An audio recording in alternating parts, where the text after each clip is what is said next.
Hello everyone and welcome back to Ponderful Adventures. Today I'm taking a slightly detour from our usual outdoor adventures to talk about a personal story. I will talk about my recent appendectomy, how our hiking and diving plans needs to be postponed, and some extra reflections I had during the past week. If you are new here, my name is Carlubi and together with my husband we run Ponderful Adventures. We both love nature and rejuvenate ourselves in hiking and diving. But now all of that needs to be postponed a few weeks because of my surgery. My laparoscopic appendectomy went well. It was 2 weeks ago and now I'm recovering. But all the process, it got me really thinking about three things that I want to share today with you. One, the importance of listening to your body. We hear that a lot, I know. Two, when I can return to the hiking and to the scuba diving. And three, what I could have known facing these kind of symptoms when hiking or scuba diving.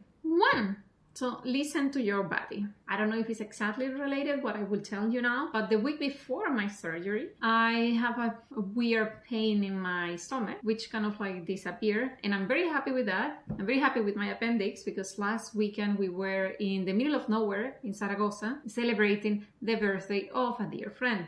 But the 28th of April, it was a Sunday, we were with friends in the Museum of Science in Valencia, where Sebastian and I live. And after that, we decided to go for tapas. And once we finished with that and we were walking back, I feel like a balloon was being inflated. My body was very, very painful. So when we came back home, I tried to lay down on my back in the bed, and that was okay.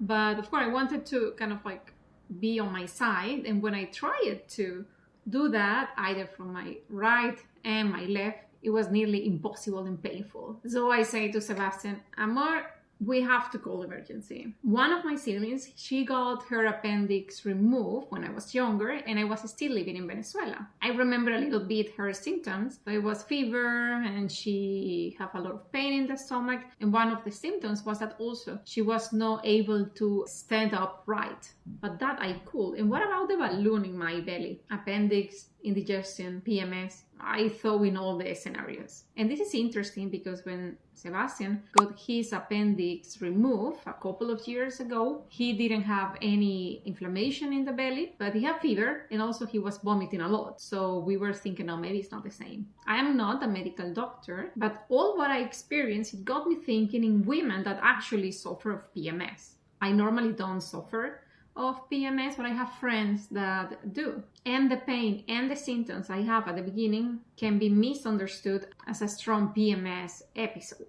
Where I'm going with this is that I hope that many women experiencing PMS don't confuse these symptoms because otherwise it can be very detrimental for your health. Once in the emergency room, they took urine, blood samples, and also conducted a tactile examination of my stomach. It was painful, but especially it was very painful when the doctor pulled the fingers out of my stomach. The urine samples show nothing, but my blood showed very high levels of leukocytes, but it was inconclusive. So they performed a CT scan and it actually showed that my appendix was swallowed. So they put me with antibiotics and painkillers all night.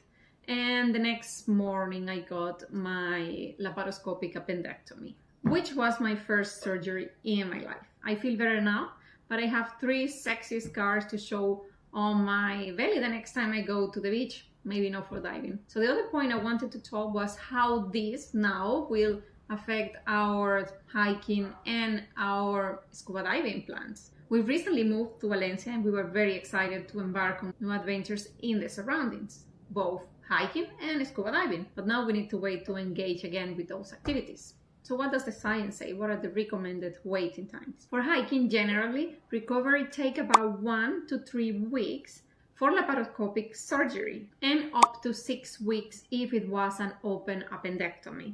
And during this time, it's important to avoid any extreme activities.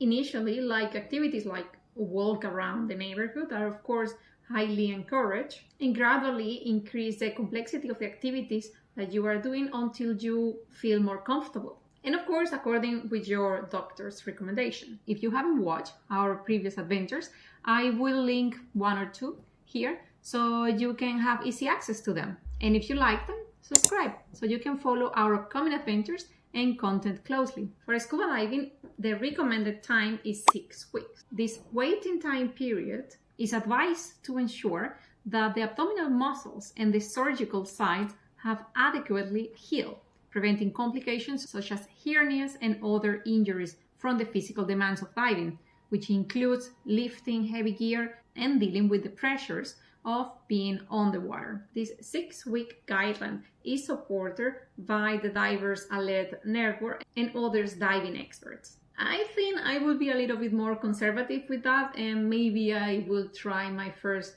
diving after 10 weeks. Third, what could have been good to know if I will experience those symptoms when I was hiking or scuba diving. The answer is sure. There is actually not too much to do about it. You just need to call emergency.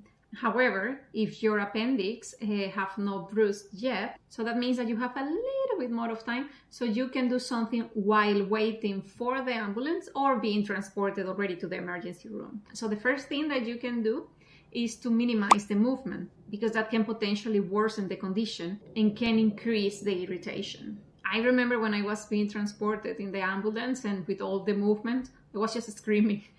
It was terrible. I needed to release my pain somehow. The other thing that you can do is stay hydrated, avoid eating and also taking any painkillers, because this can aggravate your condition or cause complications if surgery is needed. Also, it's important that you monitor the symptoms and changes in the symptoms. For example, like if you didn't have fever and then have fever, or if you start vomiting, and especially if the abdominal pain progresses and doesn't improve.